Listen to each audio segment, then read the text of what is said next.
Brookside Ridge always looked perfect from the outside. Neatly cut lawns, white fences, flower beds lined like they'd been measured with a ruler. Sprinklers clicked on at the same time every afternoon. Kids rode bikes on smooth sidewalks. Dogs pulled owners along in tidy circles around the cul-de-sac. But Jaden Harris knew that some of the eyes behind those curtains didn't see neighbors. They saw problems. He walked down the sidewalk with his backpack hanging low on his shoulder, hoodie up against the light wind. His Air Force keychain tapped against the zipper with each step. He'd had it since 5th grade, when his dad bought it for him at a base open day. Now his dad was gone, but the keychain stayed. From the porch across the street, Walter Briggs watched him the way someone watched a storm cloud. The old man sat in a faded lawn chair, elbows on his knees, eyes narrowed. His yard was the neatest on the block. His flagpole stood taller than anyone else's. The American flag flapped above his head, bright against the afternoon sky. Jaden kept his eyes forward, just like his mom had taught him. Head up, shoulders back. Do not look like you're sneaking, even if you're just walking home. He turned the corner past the community notice board and paused for a second. There was a new poster pinned their blue background, gold letters. Join the armed forces. Build your future. A young recruit in uniform stared out from the poster, chin raised, metal ribbon on his chest. Jaden's fingers drifted up before he could stop himself. He touched the corner of the poster and whispered under his breath, "One day." From across the street, Briggs' jaw clenched. "Always hanging around," he muttered, loud enough for his own ears. "Always looking at something that isn't his." Jaden started walking again, turning up his driveway toward the small brick house he shared with his mom. He could feel it, that prickle on the back of his neck, that heavy sense of being watched. He hated that feeling more than anything. Behind him, the lawn chair creaked. Briggs shifted, eyes following the boy in the dark hoodie. The kid was tall for 15, shoulders already broad, serious face that never smiled when it passed his house. Briggs didn't see the honor roll student, or the kid who carried library books in his backpack. He only saw a black teenager in a hoodie. "Damn thug doesn't belong here," he said, this time loud enough to carry across the street. The word hit Jaden like a stone between his shoulder blades. He stopped for half a second. The wind blew a piece of paper past his shoe. He could pretend he hadn't heard it. He could go inside, close the door, and leave the word on the sidewalk. But it crawled under his skin anyway. He didn't look back. He just walked up the steps, opened the door, and slipped inside. The house smelled like laundry detergent and the stew his mother had left in the slow cooker before heading to her night shift. The TV was off. The quiet hugged him. He dropped his backpack on the chair and stood in the hallway for a moment, listening to his heartbeat in his ears. Thug. He'd heard other words before. Big for his age, intimidating. You look older than 15. But this one felt sharper, like it had teeth. He walked into his small room, closed the door, and sat on the edge of his bed. Posters of planes and soldiers lined his walls. On the knitstand, his father's dog tags lay neatly folded over a picture frame. Jaden picked them up, metal cool against his palm. "I didn't do anything," he said quietly. To nobody in particular, Dot the dog tags clinked softly as his hand trembled. He wasn't sure if he was angrier or just tired. Dot. The garbage bag rustled as Jaden tied it shut and set it by the back door. "Don't forget to put it out tonight," his mom had said that morning before leaving. "Pick up is early tomorrow." Now it was late, the sky deep blue and heavy with stars. Porch lights glowed up and down the street like small moons. Most of the houses were closed up for the night. Jaden slipped on his slides and pushed open the back door, hefting 2 bags, one in each hand. The cool air felt good against his face. He crossed the yard and went out the side gate toward the curb. He hated taking the trash out, not because of the chore, but because it meant stepping back into that world of watching eyes. He set one bag down at the edge of the driveway, then bent to adjust the second. A curtain twitched across the street. Walter Briggs stood in his darkened living room, phone already in his hand. He watched the boy silhouetted beneath the street lamp. Now what's he doing? Briggs muttered. Middle of the night, sneaking around driveways. He punched in a familiar number. Yeah, this is Walter Briggs on Brookside Ridge. I need to report a suspicious individual. Looks like he's casing houses. Wearing a hoodie. Moving around in the dark. He watched as Jaden walked back toward his side gate, the trash now neatly lined up. You better get here fast, Briggs added, voice rising. Before he runs. Jaden had just closed the gate behind him when he saw the first flash of blue and red bounce across the window. He froze. The siren chirped once, short and sharp, more of a warning than a wail.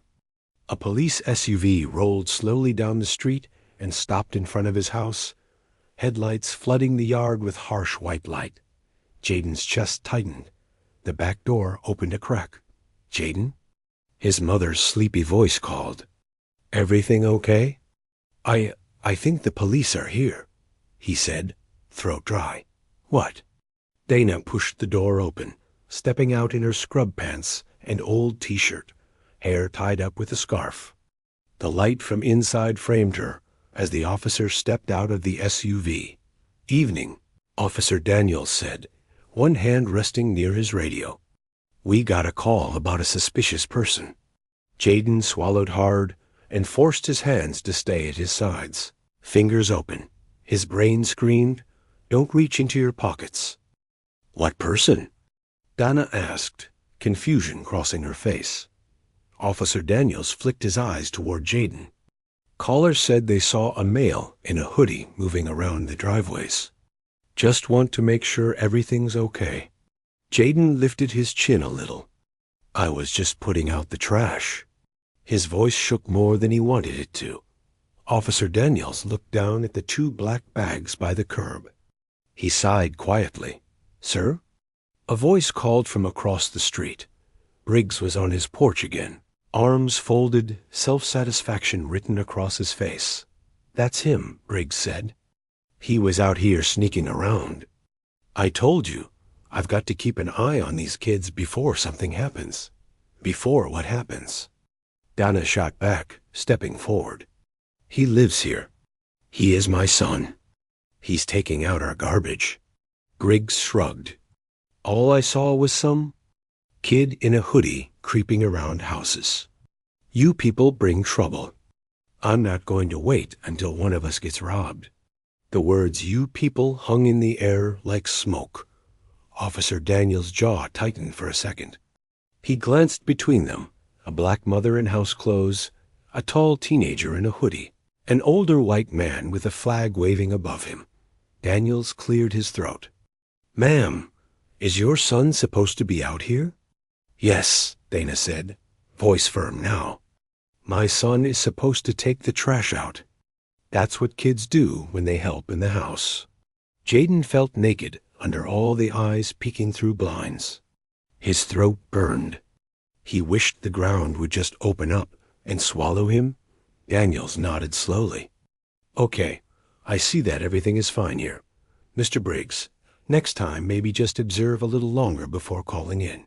I know what I saw, Briggs muttered. These thugs don't need much time. Jaden flinched at the word. Dana heard it too. He is not a thug, she snapped. He's an honor student and my child. Daniels lifted his hand slightly. All right, let's de-escalate. There's no crime here. No reason for further action. He gave Jaden a longer look, something almost like apology in his eyes, then turned back to his vehicle. Have a good night, he said. The SUV rolled away, taking the flashing lights with it. The silence that followed felt heavier than the siren. Briggs shook his head at them. then went back inside.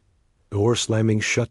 Dana stood there for a moment, chest heaving, then turned to Jaden. You okay, baby? He nodded, but his eyes were wet. I didn't do anything, he said quietly.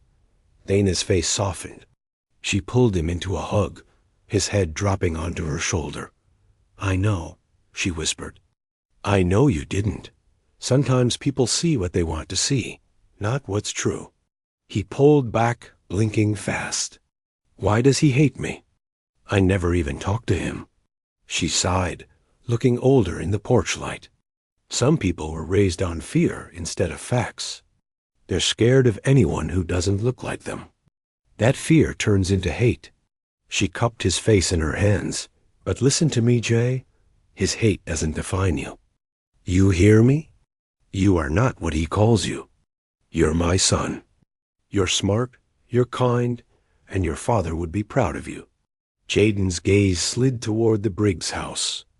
Its windows now dark. He said, You people? Jaden whispered. Dana's eyes shone with anger and hurt.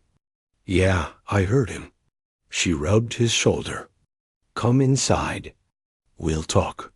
You don't need to stand under his words. Later, when the house was quiet and his mom had gone to get ready for her shift, Jaden sat at his small desk with his notebook open. He flipped to a blank page and stared at it for a long moment. Then he wrote, pressing the pen harder than usual. One day I'll make Dad proud. One day I'll wear the uniform he wore. Even if the world sees me as less, I know who I am. He stared at the sentence, then underlined it twice. The word thug still echoed at the back of his mind. But this sentence was louder. He closed the notebook gently and set it beside the dog tags. Good night. Dad, he murmured.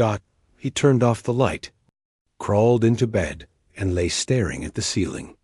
The patrol lights and porch words burned into his memory. Sleep came late. And it didn't come easy. The next few days. Brookside Ridge looked the same. The lawns were still trimmed. The mailboxes still stood in straight lines. Mrs. Landry still watered her roses every morning, humming an old song. But for Jaden, everything felt different. He started checking the window before stepping outside. He looked for shadowed shapes on porches, moving curtains, the glint of a phone camera. Even when nobody was there, he felt the ghost of their eyes. On Saturday morning, his alarm went off at 6. He used to love running early, when the sky was pale and quiet and the air felt clean. It made him feel like the world wasn't so heavy. He stared at his running shoes at the foot of his bed. Then he turned off the alarm and rolled over. At school, things shifted too. He laughed less, spoke less. The hallways felt tighter around him, like they were shrinking. In history class, his teacher handed back his test. The red 98% circled at the top. Excellent work. Jaden, she said with that same surprised tone she always used. You're so articulate. You really don't miss much, do you? He forced a smile. Thanks. He wondered why people always sounded surprised when he did well, like it was a trick. At lunch, he sat with Mateo at their usual table. Mateo chewed a fry and watched him for a moment. You're quiet, he said finally. More than usual, I mean. Jaden poked at his food. Just tired. Tired of what? Of being watched, Jaden muttered. Mateo's face shifted. Briggs again? Jaden gave a small nod. Called the cops on me for taking out the trash. Mateo's eyes went wide. For real? Yeah, said I was casing houses. Jay mimicked the words, bitterness creeping into his voice. Man, Mateo breathed. That guy is obsessed. It's not just him, Jaden said. It's the lady at the store who follows me down every aisle. It's the guy who crossed the street when I was walking. It's teachers acting surprised I can write a paragraph. He tightened his fist around his fork. I'm tired of feeling like a problem just for existing. Mateo leaned forward. You are not the problem, bro. They are. I know, Jay murmured. It just doesn't feel like it. When he got home that afternoon, his mom called him into the living room.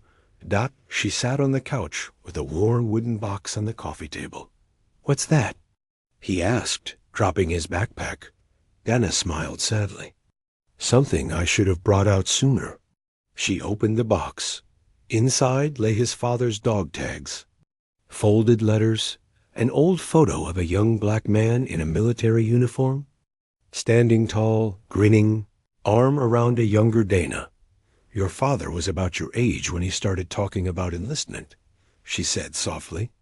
People told him he'd never make it. They said the same kinds of things you're hearing now. Too much trouble. Not the right type. She picked up the photo and traced his father's face with her thumb.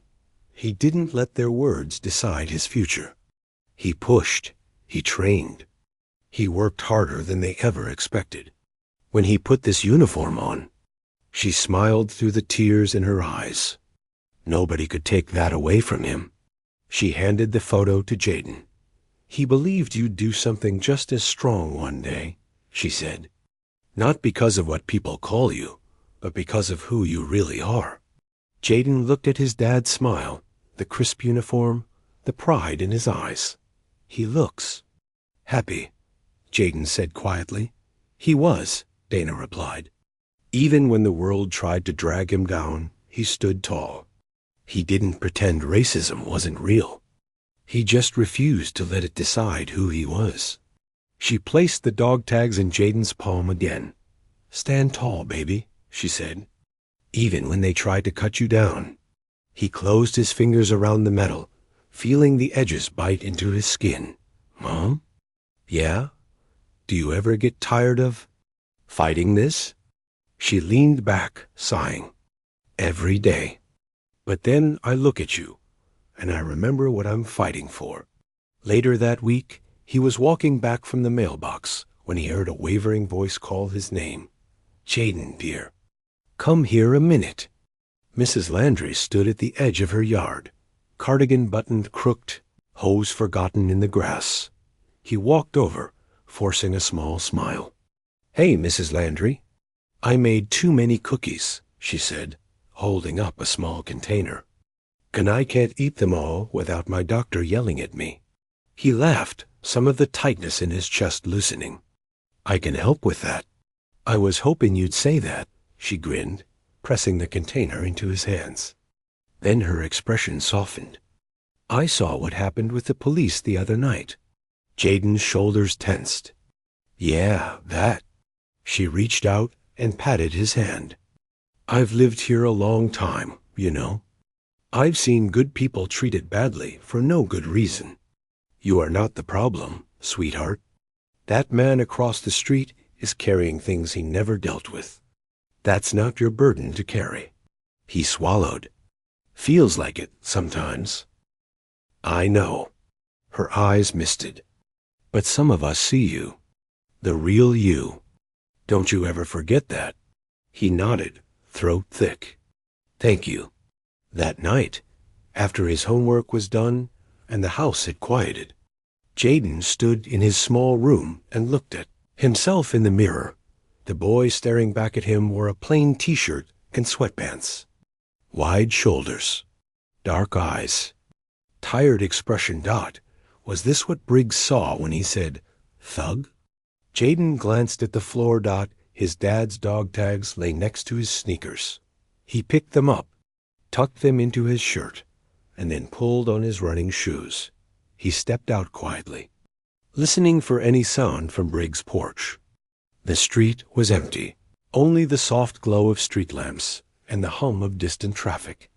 He started with a walk, then a jog, then a steady run around the block. His legs burned. His lungs ached, but each time his foot hit the pavement, it felt like he was pounding back at every word that had been thrown at him. You're trouble. You don't belong here. You people bring problems. He ran until his thoughts blurred with the rhythm of his breath. By the time he slowed to a walk, sweat dripping down his forehead. Something inside him had shifted, just a little. He wasn't ready to give up yet. The next morning, Jaden's legs ached, but in a strange way, the soreness felt good. He sat at the kitchen table, spoon lazily circling his cereal. His mom shuffled around the kitchen, still in her scrubs, packing a sandwich into his lunch bag. "You look tired," she said, glancing at him. "I went for a run late," he replied. Her eyebrows rose. "You did?" He nodded. "Just around the block." A small smile tugged at the corner of her mouth. "Your dad used to do that. Couldn't sleep, so he'd run until his brain got quiet." Jaden poked at his cereal.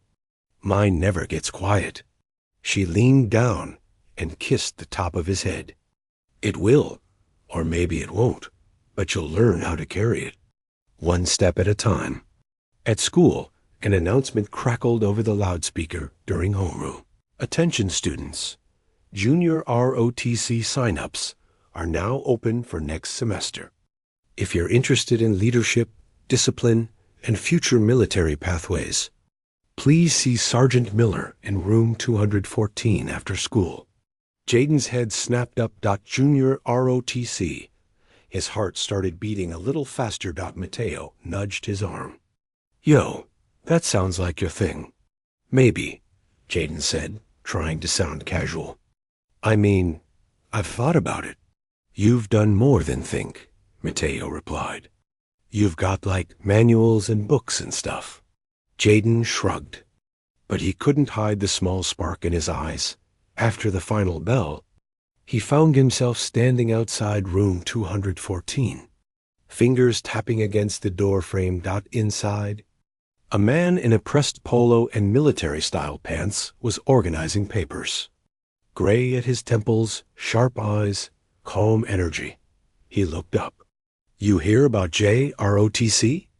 Jaden cleared his throat. "Yeah, I'm interested." The man nodded and walked over, extending his hand. "I'm Sergeant Miller. Jaden Harris." His palms were a little sweaty, but he shook firmly. Remembering his dad's lesson, Miller watched him with a measuring look, but not the kind Jaden was used to. No suspicion, just evaluation. "You play sports, Jaden?" "I run sometimes." "Never on a team. Grades?" "Good," Jaden said. "Mostly A's, some B's. Any discipline issues?" Jaden huffed a humorless laugh. "No, sir. People assume I'm troubled before I open my mouth, but no." Miller's eyes narrowed slightly, catching the hint. He didn't push, just nodded. "JROTC isn't easy. We expect respect, responsibility, and effort. We also build those things. You think you're ready for that?" Jaden thought of Briggs, of patrol lights, of the word thug sharp in the night. "I think I need it," he said quietly. Miller nodded again, slower this time. "Then pick up a form. Physical training starts next month. If you commit, you show up." "I will," Jay said.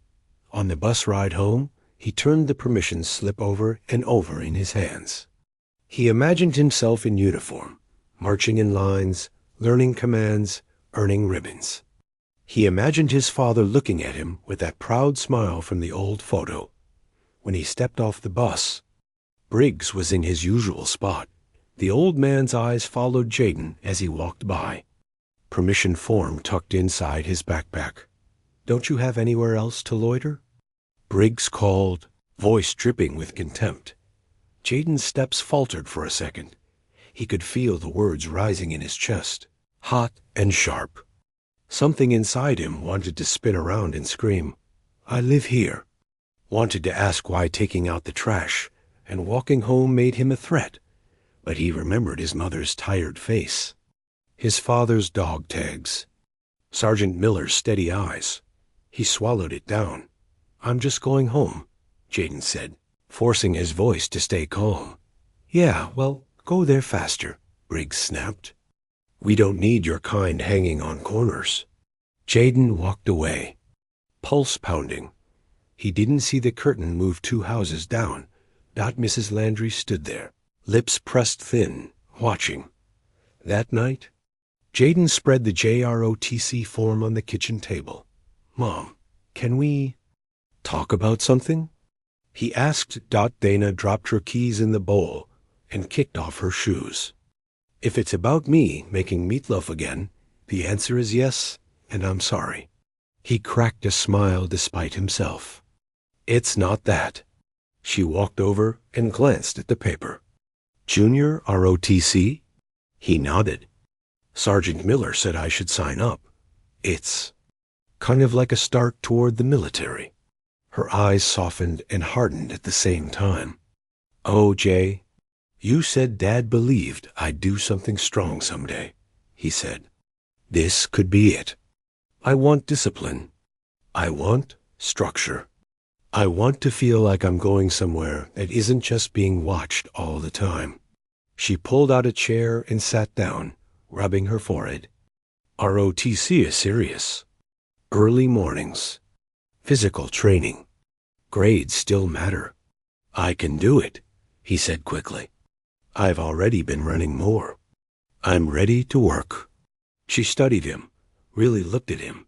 The tiredness, the hurt, the new steel under his words. "Is this about that man?" she asked softly. "About Briggs?" "It's about me," Jaden replied. "About not letting people like him be. The only ones defining who I am in this neighborhood." Her eyes glossed with tears. She tried to blink away. "Your father would be grinning right now," she whispered. "Is that a yes?" He asked Dot. She picked up the pen and signed the bottom of the form. "That's a yes. But if your grades drop, I become the drill sergeant." "Understood?" He let out a small laugh. "Yes, ma'am." Training started earlier than he expected. Monday, Wednesday, and Friday, the group met before school in the gym. The first morning, Jaden walked in to find 20 other students in plain shirts and shorts, stretching, yawning, rubbing their eyes. Sergeant Miller blew a whistle. "Good morning, cadets," he said. "From this day on, you're not just students. You're a unit. Out there," he pointed toward the doors, "people will see what they want to see. In here, I will see what you show me. Effort, respect, growth." They did push-ups until Jaden's arms shook. They ran laps until his chest burned. They learned to stand in straight lines, back straight, eyes forward. "Chin up, Harris," Miller barked. "You don't walk like the world beat you. You walk like you're still standing." One morning after drill practice, as they lined up their sneakers at the edge of the bleachers, a voice called out from the doorway. "Didn't expect to see you here." "Harris." Officer Daniels leaned against the frame, coffee cup in hand. Jaden stiffened, memories of sirens flashing in his head. Miller looked between them. "You two know each other?" Daniels nodded. "Patrol. I've been through the neighborhood." "Officer," Miller said, tone cool but respectful. "Cadet Harris has been one of the most focused recruits in this group." Jaden felt heat rise in his face. Daniels studied him for a moment. "Good," he said. "Glad to hear it." As the officer walked away, Jaden realized something. The last time this man had seen him, he was holding trash bags under flashing lights. This time, he was standing in formation. He liked the difference. The more Jaden trained, the more he changed. He still felt the old fear sometimes, that tight knot in his stomach when he stepped outside. But there was something else now, muscle memory, a sense of control, a quiet pride. He started running in the mornings again, in his JROTC t-shirt, instead of a baggy HOODI. Mrs. Landry clapped from her porch when he passed. "Go, soldier," she called. "Make them eat their ugly words." He grinned, breath puffing out in small clouds. Of course, Riggs noticed. One afternoon, As Jaden jogged past with a small weighted backpack, Briggs marched down his driveway toward the mailbox just in time to intercept him. "What are you doing now?" the old man demanded. "Training," Jaden said simply, slowing his pace. "Training for what?" Briggs sneered. "To run from the cops faster?" Jaden's jaw tightened. "I'm in JROTC, at school." Briggs barked out a humorless laugh. "Yeah, sure. They'll let anyone in these days." "I earned it," Jaden replied. "Same way I earn everything else." Briggs waved a dismissive hand. "You're out here stomping up and down like you own the place. If something happens in this neighborhood, I know where they'll be looking first." "That's not fair," Jaden said, anger finally bubbling up. "What's not fair?" Briggs shot back, stepping closer. "Is people like you moving in and changing everything. I had peace and quiet before you came along."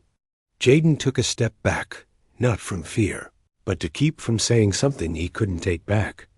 "I'm going to keep training," he said, "whether you like it or not." Briggs shook his head, muttering as he turned away. "I'm watching you, boy. Don't forget that." Jaden watched him go, then looked down at his sneakers. His heart was hammering, but instead of turning back inside, he finished his laps.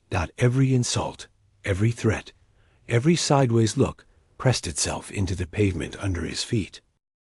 Weeks passed. Jaden's posture straightened. His handshake grew firmer. His eyes held steadier when people looked at him. Sergeant Miller started calling on him to demonstrate drills. Mateo joined the program too, huffing and puffing through push-ups and complaining the entire time. "I'm only here so you don't leave me behind when you become some big-time soldier," Mateo joked one day, flopping onto the bleachers. "Shut up and do your sit-ups," Jaden said, throwing a water bottle at him. Smiling, late one afternoon, as practice ended, Miller gathered the cadets in a half-circle. "Memorial Day parade is coming up," he said. "Our unit will be marching. This is not just for show. You're honoring people who gave everything. You show up sharp. You march with respect." He looked around, eyes landing on Jaden. "I'll be choosing a flag bearer," he continued. "Someone who's shown discipline and growth. Someone I can trust to represent us." A low murmur ran through the group. Jaden's heart thudded once, hard. He didn't dare hope. Not yet. That night, he sat at his desk and pulled out his journal. He wrote about training, about the ache in his muscles, about the tiny moments when he felt glimpses of the man he wanted to become. Then he wrote about Briggs, about feeling small under someone else's gaze, about wanting, more than anything, to stand somewhere he couldn't be dismissed as thug or suspicious. He closed the notebook and looked over at the photo of his father in uniform. "Memorial Day," he said softly. "Guess I'll be marching for you too." He picked up the dog tags, feeling their familiar weight in his hand. Outside, the neighborhood was quiet. The lawns were still neat. The mailboxes still lined up. But something was shifting now, not in Brookside Ridge, not yet, but inside Jaden Harris. He wasn't invisible anymore, and the next time the neighborhood saw him, it wouldn't be with garbage bags under flashing lights. It would be under the sun, in a pressed uniform, moving in step with a line of cadets. He had no idea that, somewhere across the street, an old man was looking at a folded flag on his mantel, thinking about a son he lost, and a boy he refused to see. Not yet, but soon. The morning of the Memorial Day parade arrived cool and bright, the kind of morning that made the air feel almost new. Jaden stood with his JROTC unit near the starting line, uniform crisp, chin lifted, the weight of his father's dog tags tucked beneath his collar.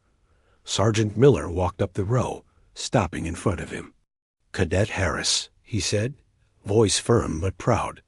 "Front and center. You're carrying the flag today." Jaden froze. "Me?" You earned it, Miller replied. Now show them who you are. As Jaden stepped into position, the world around him felt quieter, steadier. The drum line began its slow rhythm, and the unit marched forward in perfect unison. He kept his gaze straight ahead, hands steady on the pole of the flag, boots hitting the pavement with confidence he never knew he had. Families lined the sidewalks clapping, waving, cheering. Some kids pointed at him like he was a hero already. And near the middle of the crowd, sitting stiffly in a folding chair, was Walter Briggs. When he saw Jaden, his mouth fell open. The boy he had called a thug stood proudly in uniform, shoulders squared, representing honor and service, everything Briggs claimed to respect. The hostility on the old man's face slowly cracked into something else. Confusion, shame, then a quiet, painful understanding. Jaden didn't look away. He didn't glare. He simply marched forward steady, disciplined, dignified. And for the first time, Briggs dropped his eyes. When the parade ended, Jaden walked home with his mother. Before they reached the house, Briggs stepped out onto his porch. He hesitated, clearing his throat, hands trembling slightly. "Harris," he called softly.